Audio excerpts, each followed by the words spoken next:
Hey, my loves, it's me, Keisha, and I'm here with tonight's All Tea, All Shade P Valley Season 2, Episode 3 review. Want to remind you guys that this upcoming Tuesday is me and Sharita's teaser episode of our upcoming podcast. It all started with Wanda. The episode will be aired at 6 p.m. Central Time on the Color Me Pynk channel.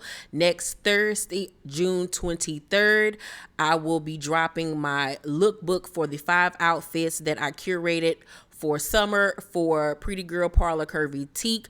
Make sure you guys tune into that at 6 p.m. Central Time. And the actual collection will be dropping at midnight on June 24th at prettygirlparlor.com. I'll have all the links in the lookbook video ready for you guys to go.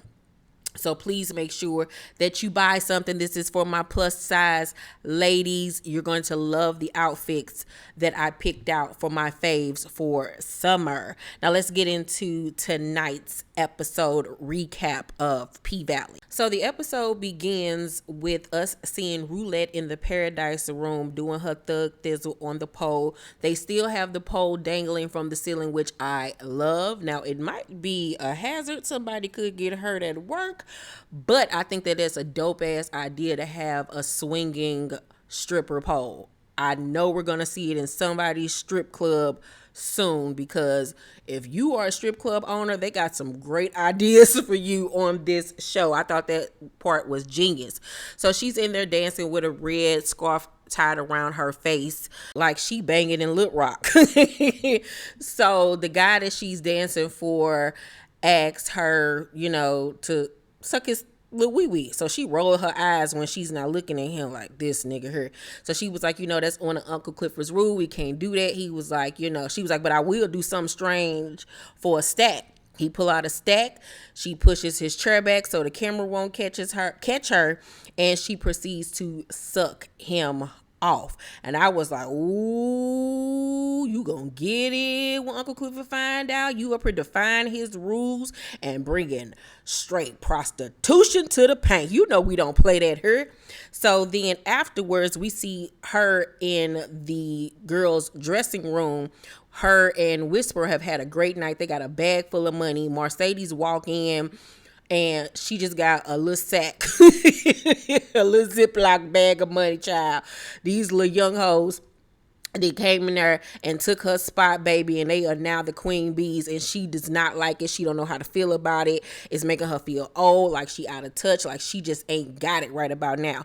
And to make matters worse, Roulette then poured salt on the wound and basically was like, you'll baby, you'll get a little change sooner or later. Like, just stick with it, homegirl. You know what I'm saying? It's enough for all of us. All right, me, ma. And Mercedes was like, bitch, mind your motherfucking business. And she strolls the fuck out. And I was like, see, Roulette, you and Mercedes need to bang, because, lil' ho, you got me fucked up. Who the hell is you talking to, little girl? Like, if it wasn't for bitches like me, your ass wouldn't even be here. So we see now that this situation between them is going to continue to be like some back and forth type of shit. But I'm wondering if at some point during this season, Roulette is going to get herself in some trouble. And I feel like Mercedes is going to be the one that's going to have to save her, help her, give her some guidance, because she's an OG in this game. And I feel like Roulette is going to get in over her head at some point with the shit that she out here doing. We then see Mercedes go to her dance studio. It's still empty, child. Other people in the strip mall is moving out, and everything for her is just hopeless right now. She knows that if she don't figure this shit out soon, she's going to be closing up too as well. So we then see her call Coach, and as soon as I saw Coach, I was like, that ain't the old Coach. The old Coach was dark skinned with a box or whatever and much younger looking. I was like, oh, so for some reason I guess they weren't able to get the original Coach back. So she's talking to Coach about, does that offer still stand? Because remember, he wanted her to basically be his mistress or whatever. Come to the game, cheer him on, suck and fuck on him, and he'll put her up in a condo and give her an allowance. And so he was like, hell yeah, it's still on. Like, what's good? So she was like, I'll do it, but your wife has to approve. And so he was like, all right, come down then. We can get this shit started. And so when she gets off the phone, she just looks at herself in the mirror like, I cannot believe I'm stooping this low to, you know, keep the lights on, to keep this place, to follow my dreams. But it's just like, what else does she have to do? Because she's not making enough money at the Pynk. You know what I'm saying? Like, shit is just really fucked up for Mercedes. And I hate that her character gotta basically start hoeing. But I guess, child, I mean, at least she know Coach, I guess.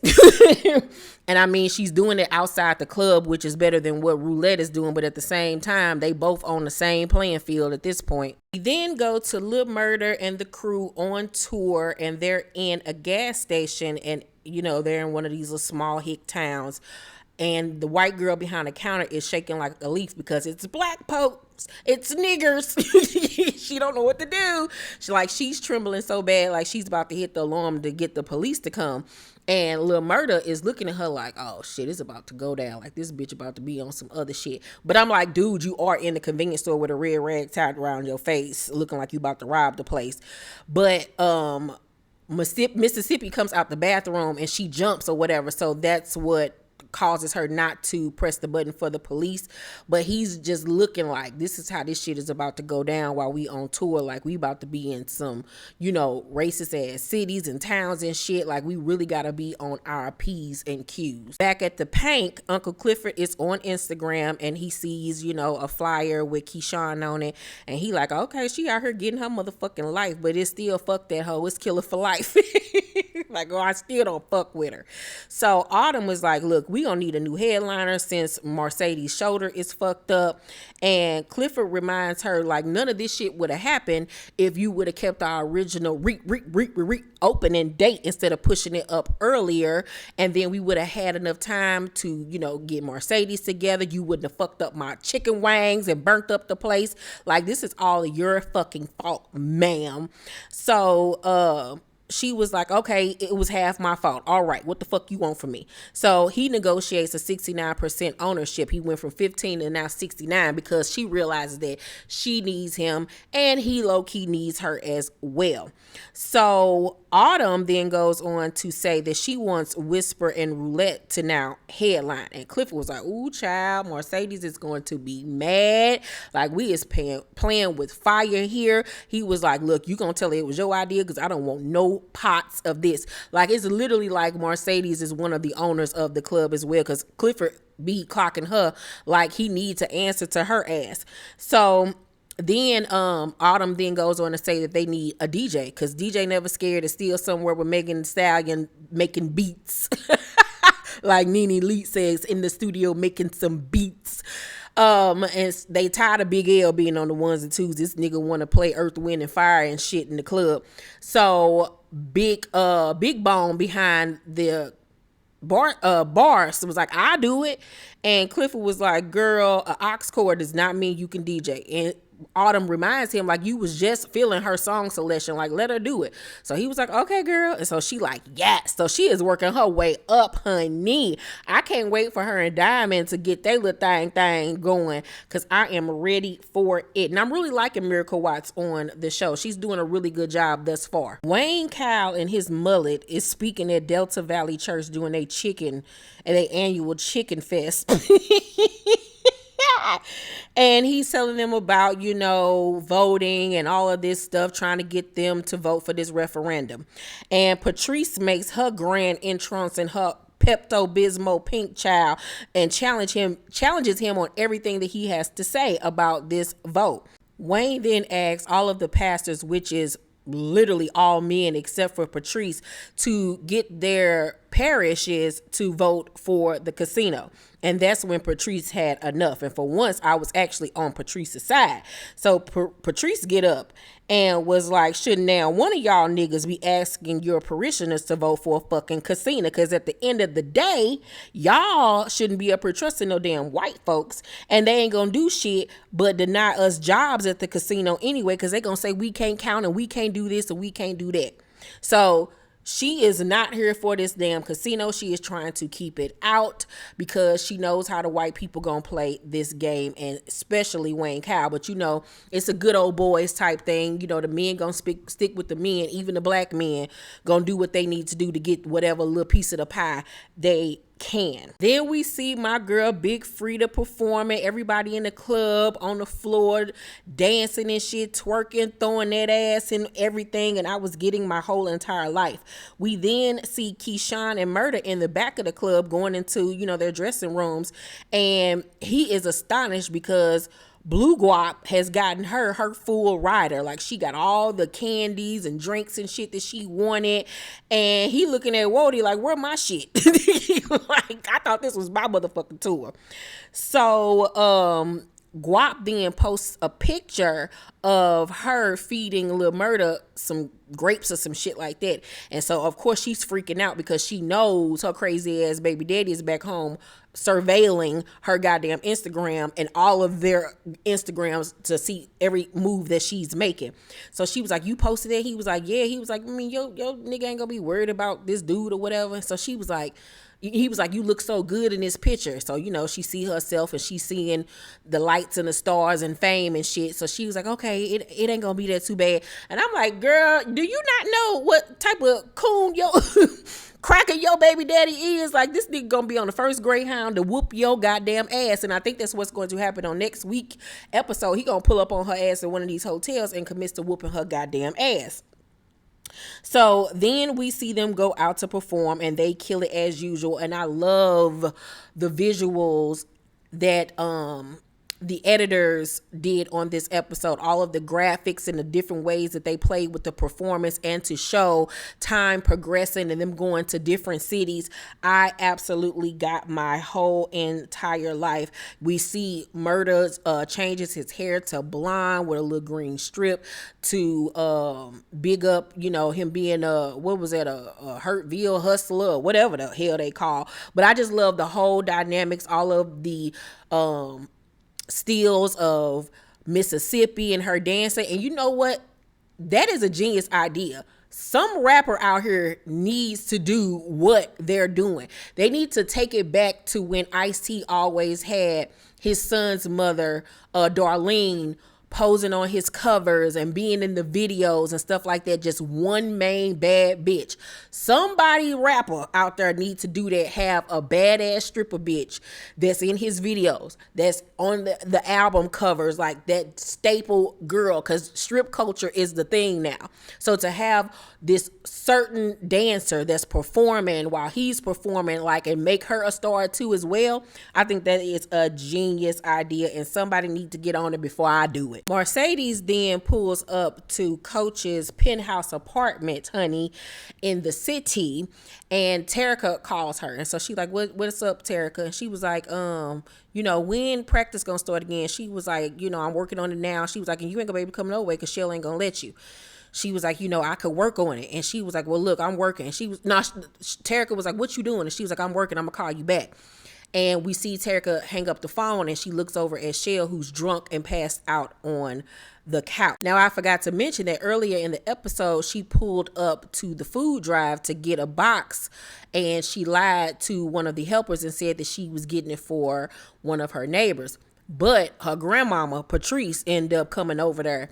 And Patrice was like, girl, what the hell is you doing here? Because she know damn well she don't need no goddamn food bank box. And so Terica lies and was like, it's for my next door neighbor. That's why I came up here to get 2 boxes.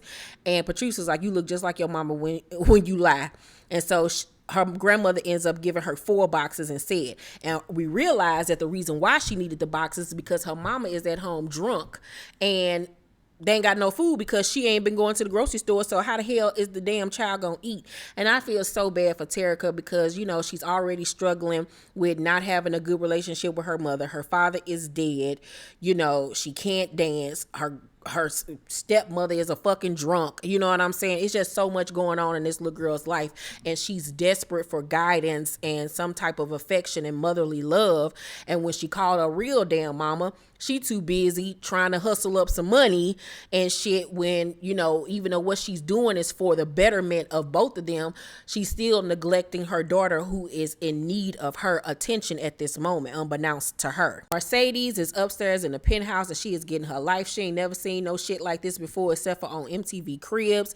She is living a life, drinking champagne when Coach's wife Farrah comes down in her all white bodycon dress. And she goes to shake Sis' hand, and Sis looked at her like, bitch, I wish I would shake your motherfucking hand and you here to fuck my husband. Bitch, you better move. So Coach comes out with some paperwork, and Mercedes mentions that he looks different in the light than he does in the dark. And that was to reference the fact that they changed actors for his character. So he hands her the paperwork, and his wife tells her to sign this page, that page, that page, that page. And, you know, you got to sign the NDA. And Mercedes looking at him like, nigga, the fuck? I said I needed her approval, but goddamn, bitch, this ain't Judge Judy. What the fuck is going on? I know people got to do some fucked up shit sometimes to make it in life, but I don't know if I could ever see myself fucking somebody's husband, let alone asking the wife for her permission to do it, child. That's just a lot. That's a lot going on, but could y'all do that? If y'all was in her predicament, would you go that far to get where you need to go? Let's talk about that down below in the comment section. After Lil Murda and Keyshawn's epic performance, they're all at the bar. And Wody, ignorant ass, puts hand sanitizer all on his face. And Blue Guap was like, I don't think that's how that works. He was like, shit, I ain't got COVID yet. That shit was funny as hell. So Big Teak is at the bar with them, and in walks Pico and some of them other niggas that he be hanging with. And he come over to speak or whatever, and Big Teak looking at him like, nigga, I don't fuck with you like that. Like, you just switch sides and shit. Like, oh, no. But Wody makes it clear that he ain't got no beef with him. They all good or whatever. So Big Teak walks off, Wody walks off, and it's just Pico, his partner, and Blue Guap. And dude is all on Murda's dick about Mississippi being his girl and how he always is seen with a bad bitch. And Pico was like, that ain't his girl, that's what he like. Wait till you hear his next single, Something Something Trade. He was making a reference to Lil Murda being gay. And so Blue Guap is standing right there as he says this, and he looking like, hell to the motherfucking no. They ain't even together. Like, this nigga gay.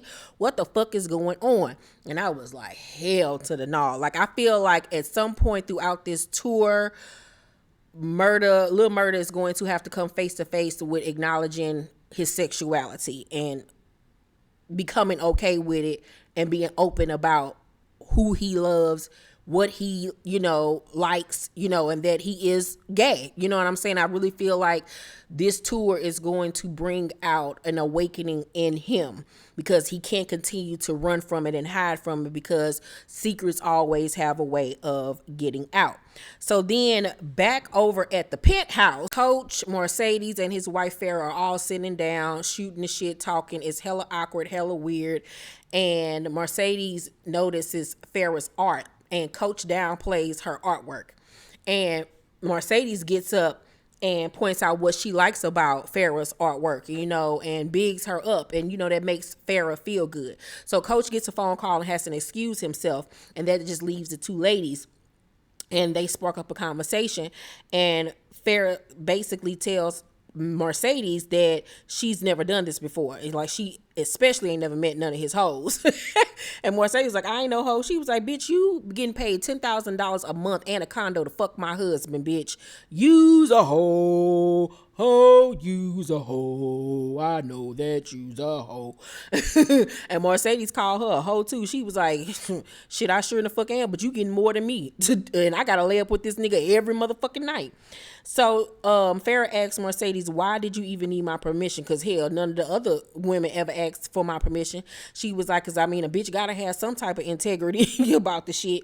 So Coach comes back into the room and he asks Mercedes to show Farrah the little dance move. Like, she got to see the Mercedes experience. And Farrah was like, I'm good. I don't really want to see this. Like, she does not want to be involved in none of this. Like, it's already painful enough. But he persists, and Mercedes gets her music together because she ain't got no shame in her motherfucking game when it comes to showing off her moves. So she gets on the pole and she dancing. And of course that arm still fucked up, but she's steady putting fucking strain on that damn arm. I'm like, that motherfucker gonna fall off, bitch. Sit your ass down somewhere. So after she get done doing her little thug thizzle on the pole, she goes over and straddles Coach's lap, and her phone rings, and she immediately sends the phone call to voicemail, even though it was Terica. And I was like, see, bitch, this is what your daughter be talking about. When she needs your ass, you too busy trying to do some other shit. So while she over there straddling Coach, the wife then took off all her motherfucking clothes and like, I done got the Mercedes experience now, and I want some of that myself. And I was like, ooh, y'all freaky deaky, child. Andre ass is still in town. He's on the phone with his wife, Brittany, who is at the hospital, still working in the pandemic, saving folks' lives. And she tells him that, one of her family members got a job for him. And he's like, nah, because I still got to be down here. I don't want to do that. And she was like, when are you coming home?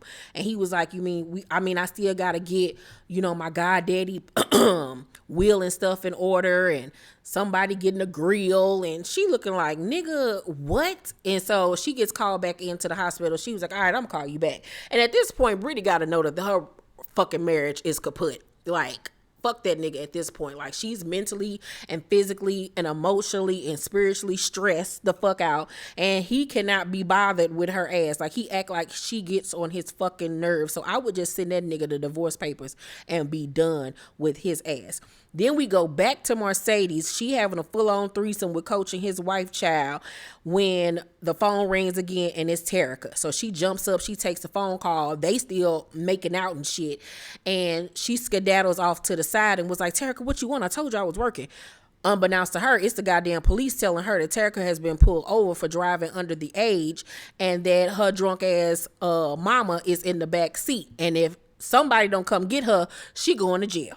And I was like, see, bitch, if you would have answered the phone, she wouldn't have been driving the old drunk ass bitch all around Chuckalisa. But you too busy out there trying to pop your pussy for a real nigga. God damn it.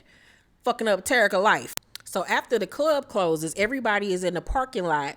We see Lil Murda and Wody rush to the hearse to get inside because, bitches is all on his dick. Mississippi sitting on the hood of the car on live as always. And Big Teak and his partners and stuff is standing outside the hearse. We then see this girl, Murda, calling him like she one of his baby mamas or some shit. So we then see Pico was like, shit, what's up? And she was like, nigga, you ain't Murda. He was like, damn, bitch. And then Big Teak step up and was like, hey, you don't call no woman no bitch. Like, watch your motherfucking mouth.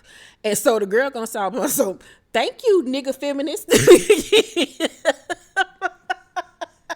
That line was everything. So then dude was like, Big T was like, don't talk to no woman like that. And Pico was like, well, shit, still, fuck you, bitch. And you ain't his type, no way. And I was like, oh shit. When he said that, Big T took off on his ass and they got the banging. And I was like, he gonna make it known that Murda is gay. He has a real big problem with this man being gay. I'm like, shit, do you wanna fuck him? Like, why is you so angry?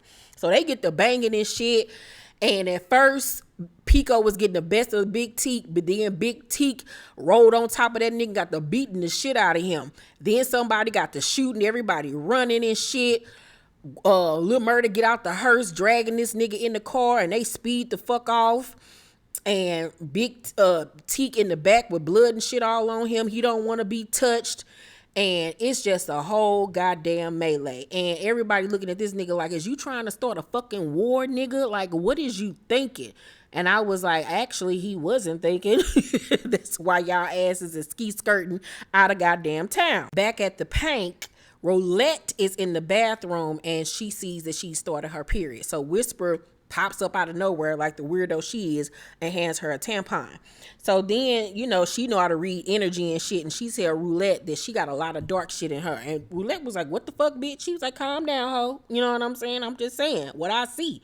So, Whisper then gives Roulette a bump of cocaine.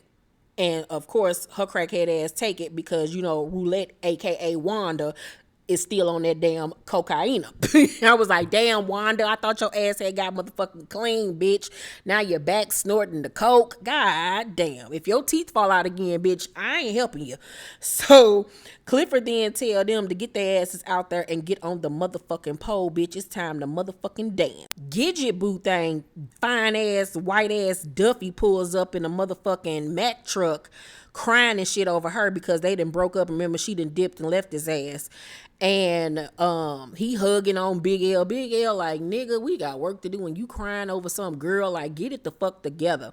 Then we see Roulette and Whisper headlining that night and they tear the club the fuck up. They making so much goddamn money. It's crazy.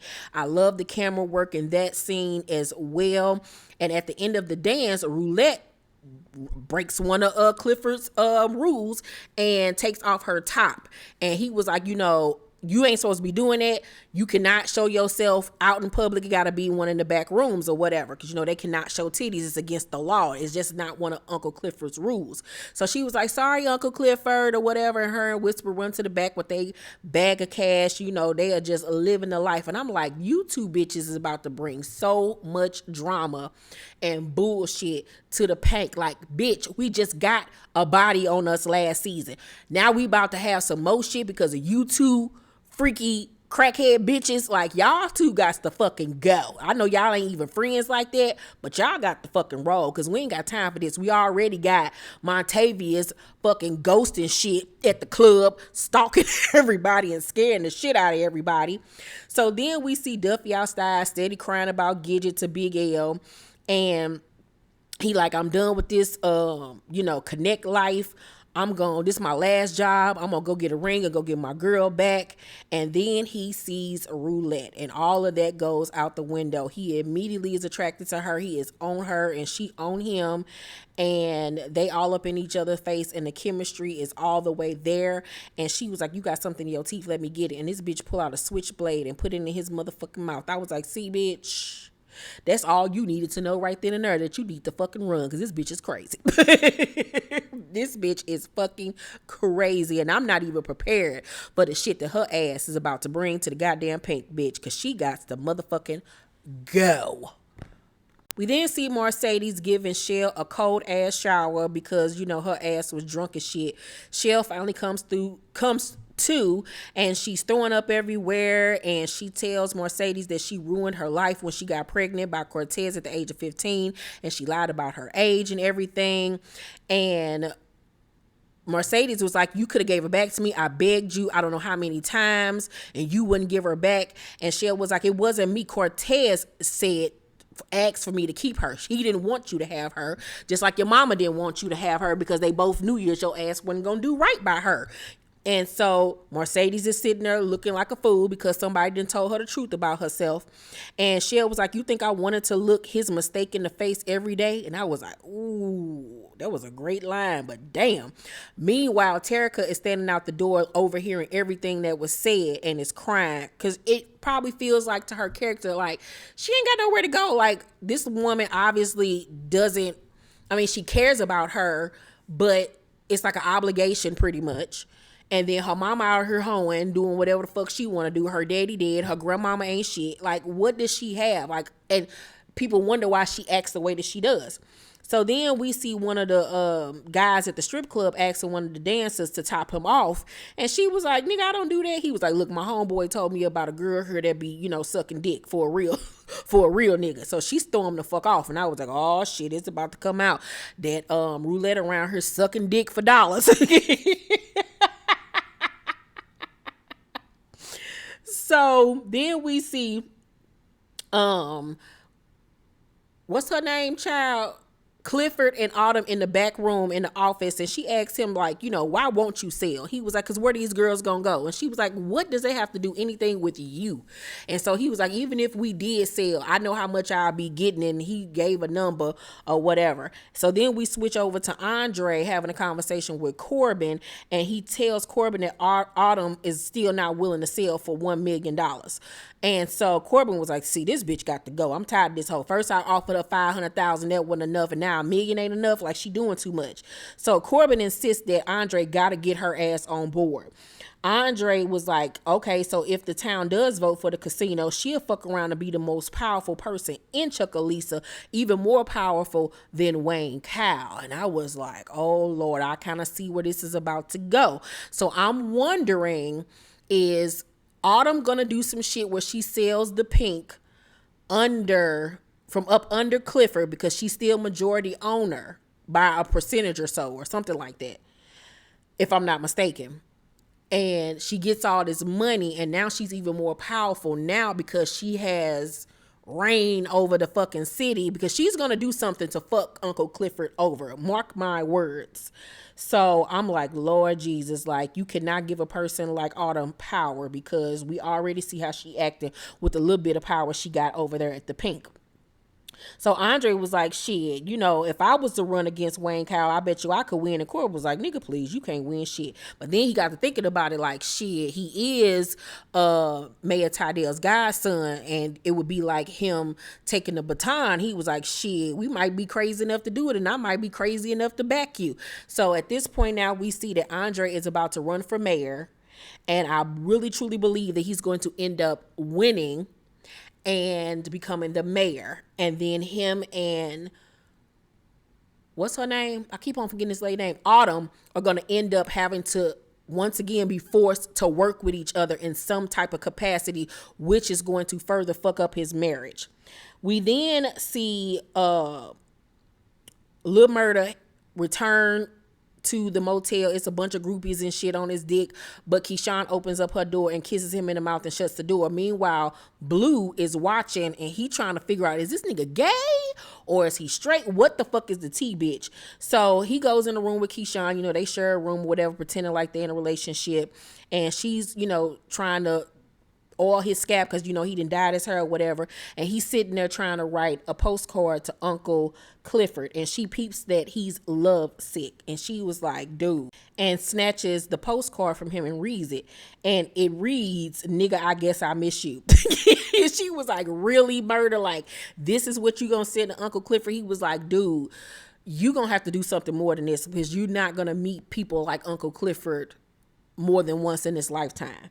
So he was then write something else, and she hands it to her, and it reads, nigga, I love you. She was like, nigga, that's what you came up with? He was like, because that's the only thought, like, because that's what it is, like, I love her.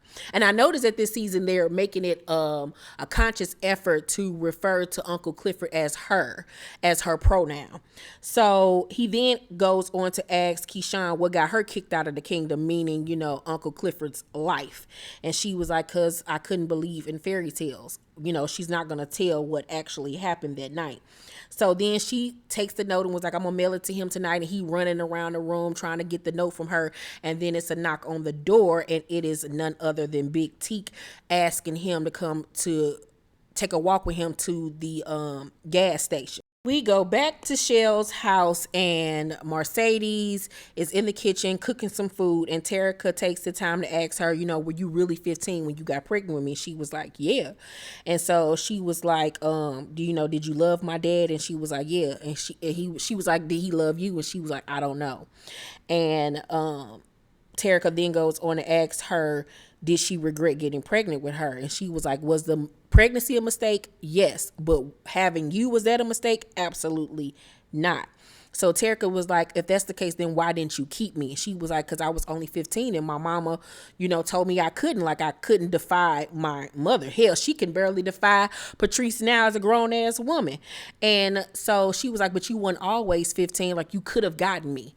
And Mercedes was like, who was going to give a stripper back her baby? Like, come on now, be realistic. And Terica was like, it's always an excuse with you. Like, girl, okay. And I see where Terica is coming from, but realistically, in the law system, they're not going to be quick to give a stripper back her daughter when she's in a stable home environment that, any other child would kill to be in. So I saw where both parties were coming from, and hopefully this season they can finally get on one accord and build some type of straight up mother-daughter relationship. Big Teak and Murda are sitting on the hotel steps, smoking, talking, shooting the shit, And Big Teak asked why he ain't smashed Keyshawn yet, and she was like, I ain't her type.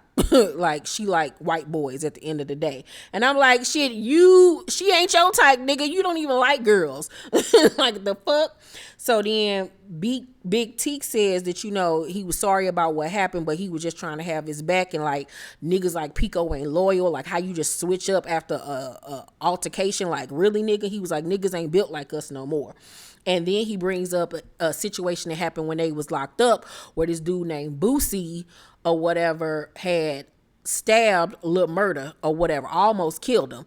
And in return, he ended up killing a dude, Boosie, and ended up having to be in the hole for God knows how long.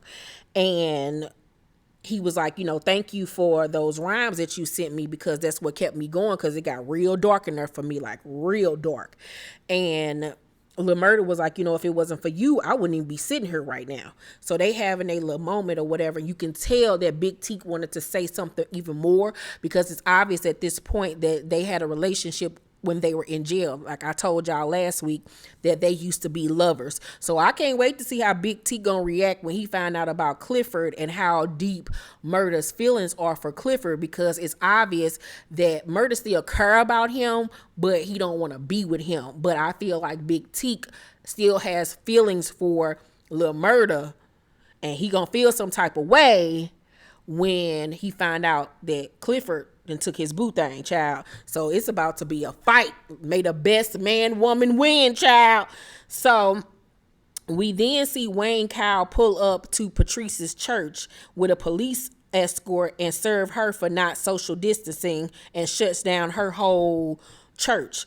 And so she was like, oh, you wanna play? Okay, girlfriend. She was like, you done fucked with the wrong bitch. And I can't wait to see what Patrice gonna do, because you know that is a petty ass bitch there. Then we see at the end of the episode Uncle Clifford reading a postcard from Lil Murda that says, you look good, you look beautiful in red. And so I love that part, because you know he's now really tapping into his emotions, because the last time he saw her, she was in that red outfit standing behind the door, and that should let her know that he saw her through the window. So I don't know, through the mirror. So I don't know if he's put two and two together, but when she goes and sits down at her mirror, we see all the postcards that he sent her from all of these different southern states, and she's been keeping them and putting them on the mirror, and she feeling real good about herself, because you know her boo ain't thinking about her. And then at the very end of the episode, we see Roulette getting out of a car.